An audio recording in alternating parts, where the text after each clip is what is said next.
14 जून को Spiegel Grove Florida keys के उस मुकाम पर पहुंच चुकी थी जहां उसे डुबोया जाना था। फ्लोरिडा कीज अमेरिका के जुनूब मशरिक में जजीरों का एक सिलसिला है जिसे एक लंबी सड़क आपस में मिलाती है। स्पीगल ग्रोव को की लार्गो के करीब डुबोया जाना था, जो इन जजीरों में सबसे पहला जजीरा है। We're looking for in this project is to get some good data on what artificial reefs do to the marine environment and visitor pressure to the sanctuary. एक आर्टिफिशियल रीफ बनाए जाने के लिए ये ज़रूरी था कि स्पीगल ग्रोव को समंदर में बिल्कुल सीधा डुबोया जाए, मगर इतने बड़े जहाज को बिल्कुल सीधा डुबोना कोई आसान काम न था। अमरीकी बहरिया के रिटायर्ड कैप्टन रेमंड सेलोपिक ने बताया कि वो इस जहाज को कैसे डुबोना चाहते हैं। If in very simple non-technical terms, if you could envision a seesaw, अगर आसान और गैर तकनीकी अंदाज में समझना चाहें तो एक सीसॉ का झूला जहन में लाएं जो ऊपर नीचे चलता है। हम इस सीसॉ को इसके पिवट पॉइंट से नीचे की तरफ धक्का देंगे, फिर इसका एक कोना लेकर इसे और नीचे धकेलेंगे। लेकिन ये जहाज़ के डूबने के अमल को समझने का एक गैर तकनीकी अंदाज है। इतने बड़े जहाज़ को समंदर के अंदर ले जाने के लिए 12,000 टन वज़न से भरने की ज़रूरत है।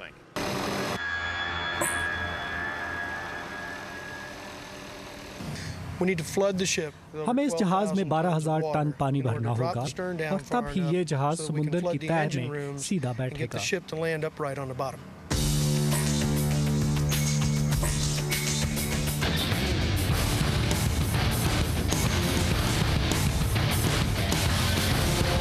जैसे जैसे जहाज के पिछले हिस्से में पानी भरता गया, उसका अगला हिस्सा ऊपर उठता गया।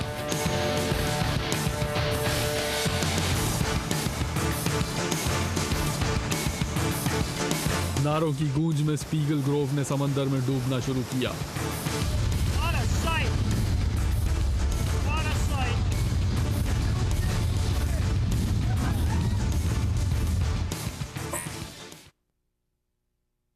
मगर अचानक फिजा में खामोशी छा गई।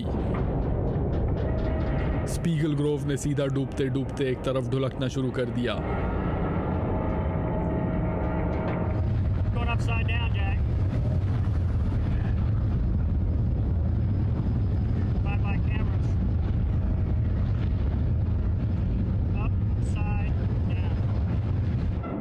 कई हजार घंटों की मेहनत और जामे आदाद शुमार के बावजूद ये जहाज कैमरे की आंखों के सामने उलट रहा था।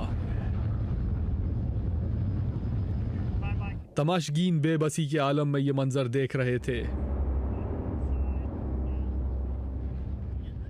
और थोड़ी ही देर में इस जहाज को सीधा डुबोने के मंसूबे पर पूरी तरह पानी फिर गया।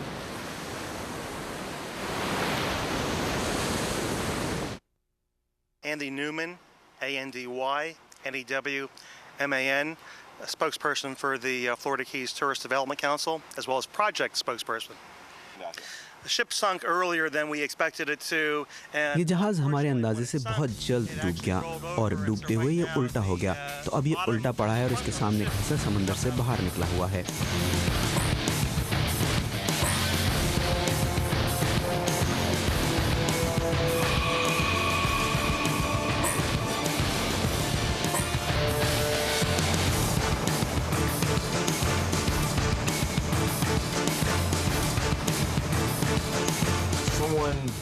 किसी ने इसके वो हैचेस खोल दिए थे जिन्हें बंद रहना चाहिए था और ये जहाज डूबते हुए उल्टा हो गया।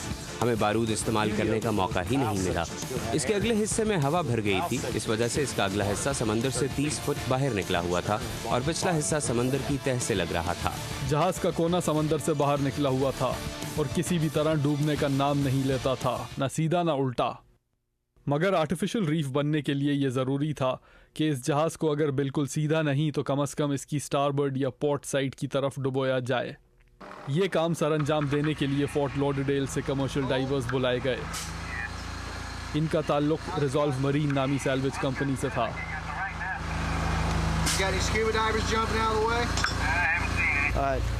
रिजॉल्व मरीन के डाइवर्स ने समंदर में उतरकर जहाज़ की एक तरफ लिफ्ट बैग्स यानी बड़े बड़े गुब्बारे लगाना शुरू कर दिए। And at the moment, our divers are cutting holes. हमारे गोताखोर इस जहाज में सुराख कर रहे हैं। हम इसके बैलेस्ट टैंक्स में 1500 टन हवा भर रहे हैं। अगले हिस्से में हम 500 से 600 टन हवा भरेंगे। इसके साथ ही हम टग बोट्स की मदद से इसे एक तरफ खींचकर सीधा करने की कोशिश करेंगे। जहाज की एक तरफ डाइवर्स गुब्बारों में हवा भरते जा रहे थे और दूसरी तरफ से इसे 2 टग बोट्स की मदद से खींचा जाने लगा।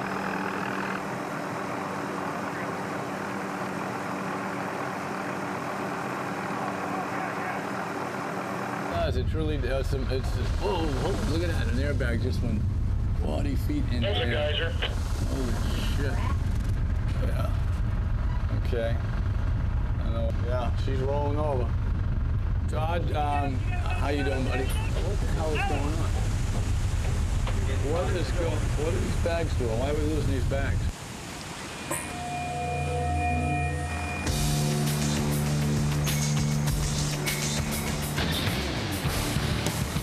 तीन आदमी जहाज के वो सेक्शन पर खड़े हुए थे।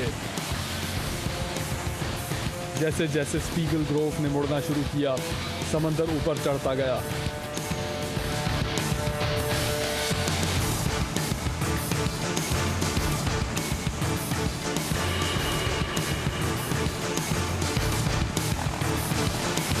आखिरी आदमी को रस्सी की मदद से डूबते हुए जहाज पर से खींचा गया।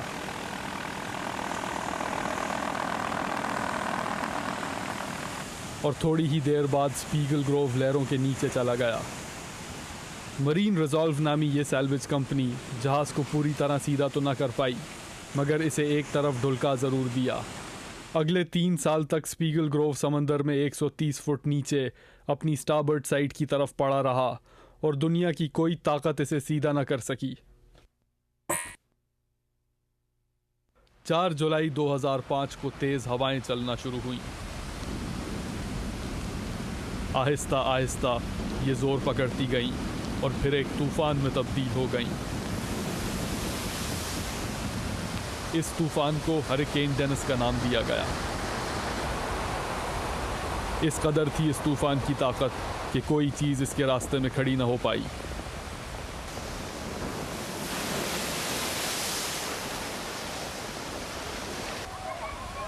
हरिकेन डेनिस ने ग्रेनाडा, हेटी, जमैका, क्यूबा और अमरीकी रियासतों Florida, Alabama, Mississippi, Georgia, Tennessee और ओहायो के इलाकों में तबाही फेर दी।